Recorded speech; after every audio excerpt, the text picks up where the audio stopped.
Welcome back to Snetterton for the final race of the season in the F3 Cup Championship, and again a championship still on the line between the likes of George Line and Shane Kelly. After the prior two races, the gap now between the top two is just 15 points, so pretty much whoever finishes ahead in this one should be taking the championship. So as the cars work their way onto the grid, it's Paul Dagg, double winner so far this weekend, who starts from pole position. Robbie Watts is there on the outside of row number one. Back on row two, it's George Line, has the slight advantage over Shane Kelly into this final race, and then James Heffernan on the outside of row two. And then Daryl Jones, run well so far this weekend, starts alongside Jacopo Sebastiani in sixth place. Revs rise, lights out, and away we go for a slightly longer 20-minute race for the F3 Cup Championship. And up towards the first corner they go.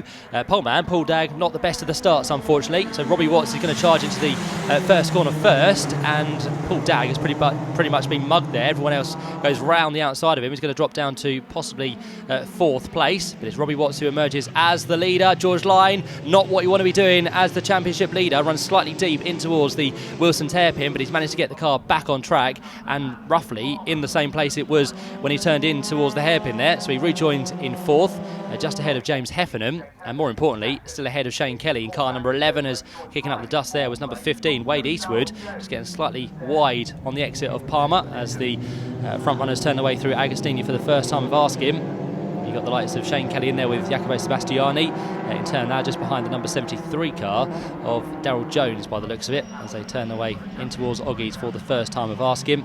And yet there is Shane Kelly then, number 11. Every occasion so far this weekend he's finished behind George Line, so it's not looking too good at the minute, but of course with a longer race anything could happen. So let's see what Shane Kelly can do, if he can pick up the speed and try and get a few places ahead of George Line as the leaders work their way down through Brundle and Nelson for the first time. Already here Robbie Watts under attack from James Heffernan, who is having his best weekend to date so far. He's had a fourth, he's had a third. At the minute he sits in second place. It's not looking too shabby whatsoever as they turn their way on towards Coram Curve.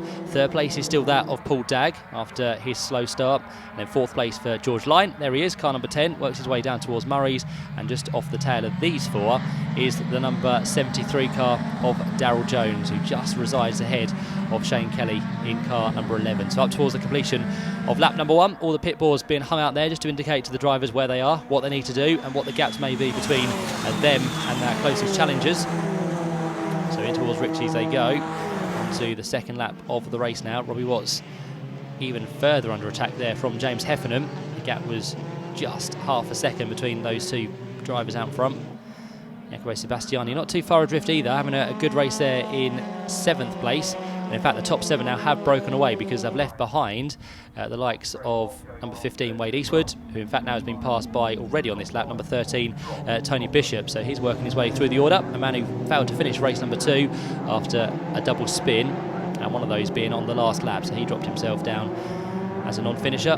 But he's now, as I said, past Wade Eastwood into 7th place as the front runners work their way through on towards the right-hander at Williams. Robbie Watts just putting a little bit of ground now between himself and James Heffernan. The gap has grown slightly on this lap. Shane Kelly now is under attack from Jacopo Sebastiani. Gets a great run on towards the back straight. He's already down the inside line in towards the left-hander at Brundle they go. Can he get through? Sebastiani is braver on the brakes, and yep, Shane Kelly has no answer unfortunately, so he has to let him go on this occasion. But again, still with a little bit of this race to go, there's chance for Shane Kelly to work his way back through the order, although Jacopo Sebastiani has got quicker and quicker as the weekend has gone on. He's finished in 9th place in race 1, 6th place in race 2, and currently sits in 6th in race number 3 as well. But Shane Kelly looking once more to get back past. They head their way up towards the line to complete lap number 2. On to lap number 3 goes Robbie Watts, still with James Heffernan there in second. The gap again not changing too much between the top two there, so James Heffernan keeping Robbie Watts honest. And bear in mind, he's trying to do this with the attention of George Line right in his mirrors as well here. So George Line pretty much knows what he needs to do. Shane Kelly knows what he needs to do, but at the minute it's not working in Shane's favour. He's a little bit further back and needs to finish at least 15 points ahead of George Lyon, but he's going to come right down to the final few laps as George Lyon now has to go defensive as Daryl Jones is onto the tail of him in 4th place. So Daryl Jones looking around the outside at Agostini, and before too much longer Jacopo Sebastiani is going to be right with them as well. So it's a three-way train for 4th, 5th and 6th places. Slightly up the road there, James Heffernan was also looking to make a move on Robbie Watts, and we can see that now down towards Oggies. Robbie being pushed all the way through the double right-handed corner.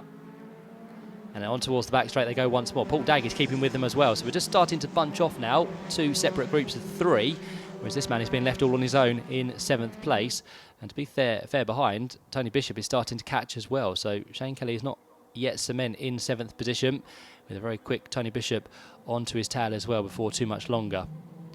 Down through Brundle and Nelson then come our top 3. Slightly different order from what we've had this weekend so far. Robbie Watts yet to be a race winner. He was almost a non-finisher in race 1, but he got through to 8th place. Race number 2 he finished in 2nd, and race number 3 again being the best for him so far, just like James Heffernan as they come through Murray's for another occasion up towards the line they stream. Let's see if James has managed to bring the gap down any more as they cross the line. It was half a second. This time round it sits at 0.4 of a second, so James Heffernan has done enough once again to bring it down. Here comes Daryl Jones looking for the inside line on George Lyon. That would have been the perfect line as such to get past George there, but again he wasn't quite close enough and not that late on the brakes to be fair, so he now has to just sit in tow behind George Lyon as they work their way out of Wilson's hairpin down towards the left-hander at Palmer. And again James Heffernan getting closer and closer in this fight for the lead. As we said, he's had a solid result earlier in the season where he picked up a win at Spa. But can he end the season on a high as well as they turn away through Agostini. There's Daryl Jones looking briefly on the back of George Lyon. Jacopo Sebastiani's just fallen off now, those two, so he finds himself into the clutches of Shane Kelly, and behind them still getting closer and closer, the number 13 car of Tony Bishop, who again is having his best run of the weekend of the 3 races we've had so far. So through on towards the back straight once more go our leaders. Paul Dagg picking up the speed now and trying to get closer onto the tail of our 2nd place man. So let's see what he can do on the brakes down towards Brundle and Nelson. James Heffernan is the first man to dive out and try and make a move on Robbie Watts, but again not quite close enough, so he has to bide his time once more. Heads down towards the bomb hole. Pretty much equidistant now between the top 3, around about the same margin between all of these contenders as they work their way on towards the right-hander at Coram Curve. And who's going to be the first man to try and make a move here? Who can we see through the order? At the minute, it probably looks to be Paul Dagg, double winner so far this weekend, as he turns his way on towards the centre straight, heads across the line, and the gap again gets ever closer between the top 3. Again, a very small piece of string keeps them together. They turn through in towards Richie's corner. Is Paul Dagg going to try for a move up towards the 2nd corner? Let's have a look as they come into view, and he does. Paul Dagg down the inside line. He makes contact briefly with James Heffernan, who gets squeezed onto the outside curb there as they power their way down towards Palmer. James Heffernan, though, luckily for him, is on the inside line for Palmer, which means Paul Dagg will have to try again. He'll try and get the cutback on the run down the short straight in towards Agostini, but straight away Robbie Watts' gap has grown dramatically here, and here comes Paul Dagg for a 2nd chance to get through down the inside line. A lock up from James Heffernan, and running wide as well as Paul Dagg, and look who comes through, the championship leader George Lyon goes straight through on 2 places and gets himself up into 2nd place there. So Paul Dagg tried for it. James Heffernan saw it come in. He made a mistake. Paul Dagg made a mistake, and in the process, as we said, George Lyon went straight through and picks up 2nd place. So a very opportunistic there for George. In the meantime, Shane Kelly has made no ground whatsoever. He still finds himself on the tail of what's going to be James Heffernan now by the looks of it. So he's down in 7th position. So your new order is Robbie Watts that still leads. 2nd is George Lyon. 3rd place then is Paul Dagg. 4th place through the pitch there is going to be Daryl Jones in car number 73. And then behind that you've got Jacopo Sebastiani, James Heffernan, along with Shane Kelly, who hasn't moved at all. And Tony Bishop still sits there in 8th position. But the gap out front has really grown now. It's 2.2 seconds, I reckon, as they come through at the end of the first couple of sectors in towards the final corner.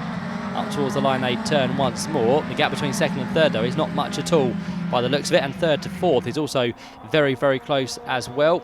And towards the end of the lap, the gap stayed roughly the same, just over the 2-second mark between first and second, but this is the enticing battle now to watch out for between second, third and fourth, still held by George Line. How much longer for though? Paul Dagg under attack here from Daryl Jones, who tries to go for the high, wide and handsome line round the outside, but it doesn't quite work there unfortunately, so has to get back into the tow and see what he can do about Paul Dagg down towards Agostini. But as soon as he's made an attack on Paul Dagg, he's now under pressure from Jacopo Sebastiani as they work their way in towards the left-hander at Agostini. Here comes Jacopo for the inside line, but again Daryl Jones has that covered very, very nicely indeed, so he's not going to be ousted from his fourth position.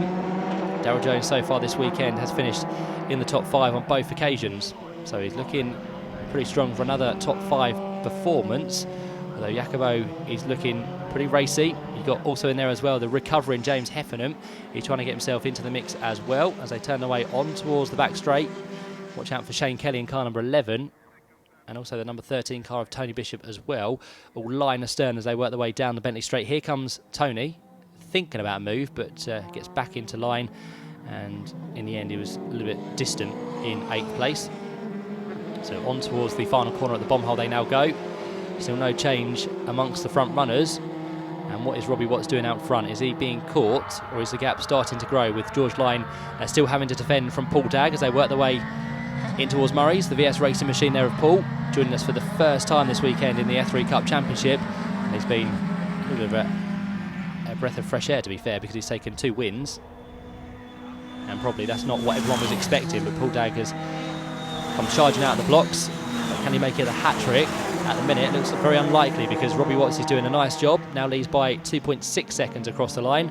Second place still George Line, although not quite doing his best to defend from Paul Dagg there, who went for a very wide line through the corner. And in the end, George Line still held on to his second place, but Paul Dagg was threatening to go past. They turned their way through Palmer. Again, is there any way for Paul Dagg to get through?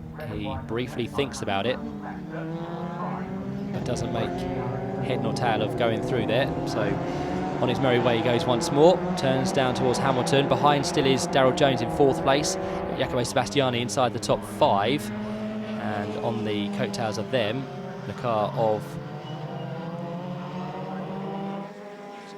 James Heffernan and Shane Kelly by the looks of it as they work their way through the Bentley straight.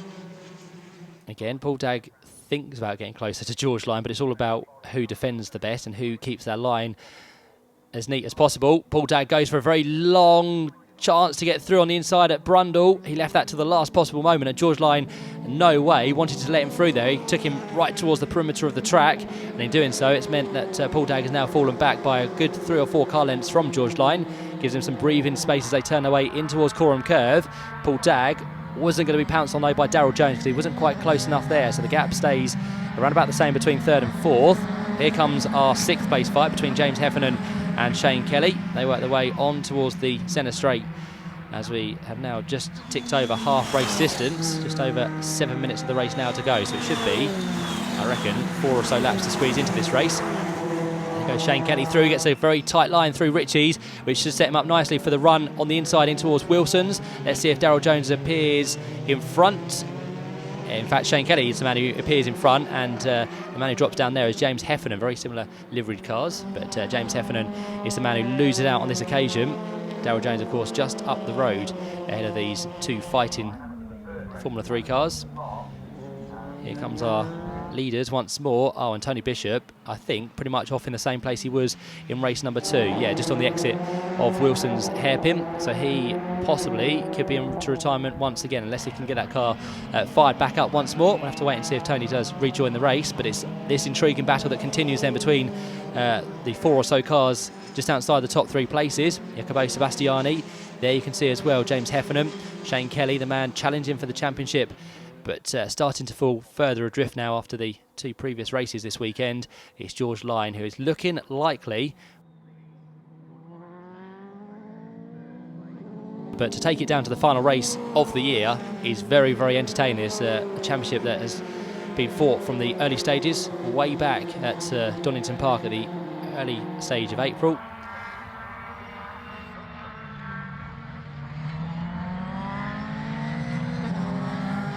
still undecided on who's going to take it between George Line and Shane Kelly, who sits there. Oh, and a big bob there from James Heffernan, gets all over the curbs, and he went for a very leery ride, just about got it back onto the track, but has lost a bit of ground to Shane Kelly. He hasn't lost any places because there's no one really within close proximity of him, so he's done enough to stay where he was in 8th place. But here comes Daryl Jones then, looking to try and make a move to the inside line of his nearest challenger. 2 fights in fact going on here. Here comes Daryl Jones down the inside line of Jacopo Sebastiani, and he goes through now. Shane Kelly will be trying to get through as well in the same sequence of corners, as a 2nd and 3rd place fight turns its way on towards the short straight down towards Agostini. And what can Paul Dagg now do? Can he find a way past George Line? Not as of yet, still very close between those two, around about half a second, if that, as they crossed the line on that previous occasion. Robbie Watts, meantime, now leads by an extended 3.2 seconds, although that seems to be coming down as quicker laps have started to be set from those behind, especially with George Line now trying to shake off the attentions of Paul Dagg. Not quite succeeding as of yet, although this battle continues on its way as well, which is ever intriguing between the 4 cars. The likes of Jacopo Sebastiani, who's second in that train now. It's Daryl Jones who has moved to the head of it. Shane Kelly's involved in that, and also the likes of James Heffernan, who I said was on for his best performance of the weekend in this 3rd and final race, but that's gone horribly wrong. He was at one stage running in 2nd position, but after being pushed wide and being attacked from those behind, he's now fallen to the end of this train. But again, still a little bit of time left for him to try and make up the places as they turn their way in towards the final corner at Murray's. Jacopo Sebastiani is the next man under attack here from our championship 2nd place man. Shane Kelly powers his way on towards the start-finish line. And Robbie Watts on this occasion now leads by a reduced margin because George Line has gone slightly quicker. The gap is down to 2.1 seconds. So George Line now is not hanging about. He's almost with Robbie Watts once more as they turn their way through on a big lunge there from Paul Dagg, who goes down the inside line. It wasn't really on, unfortunately. George Line has been hampered. There's bodywork that goes flying on one of the cars there. Was that the front wing of George Line, or was it the side skirting of Paul Dagg? It was a puncher, in fact, I think. Yeah, the right front is down on Paul Dagg, so he has made contact with George Line, and Paul Dagg is going to drop like a stone now towards the back of the field. And to be fair, he may just call this one a day, because with a puncher and with not long left in the race, he's going to have to get that changed pretty quickly, and by the time they do that, they're going to have no real chance of being any higher within the order. So what a shame. There was contact between the 2 drivers, George Line and Paul Dagg. It was Paul Dagg who went for the move, and hopefully George Line hasn't come off too bad, because if he does, that could give Shane Kelly a massive sigh of relief and possibly get himself back up into the championship lead. But it's all going to see what happens with George Line. Of course, it was his front wing that made contact with the wheel of Paul Dagg, so he should be absolutely fine by the looks of it. But as that gap was coming down to 2.1 seconds, it's going to be a little bit more now between Robbie Watts and George Line. And here comes Daryl Jones down the inside line on Jacopo Sebastiani. He goes through now into the final podium place, and here comes Shane Kelly, not quite done with this race, needs as many points as possible. Jacopo Sebastiani just about gets the door shut in favour of himself, and Shane Kelly would have moved up 1 place into 5th position by the looks of it, but still not going to be enough points, and still behind George Line within this race, and again behind. James Heffernan runs wide and loses further ground to those 3 cars ahead as they go up towards the first corner at Ritchie's, who is going to look for a move. Shane Kelly thinks about going past Sebastiani, but again not quite close enough, and he may just be hampered through the corner as well. Oh, and Tony Bishop is adding more woes here to his race, because he's had a 4th spin of the weekend, his 2nd of the race. So Tony will rejoin, but again will be pretty much plumb last. Paul Dagg, by the way, has almost made it back to the pits with that punch-up, but again it's going to be a bad result for him after the 2 wins in race 1 and race 2.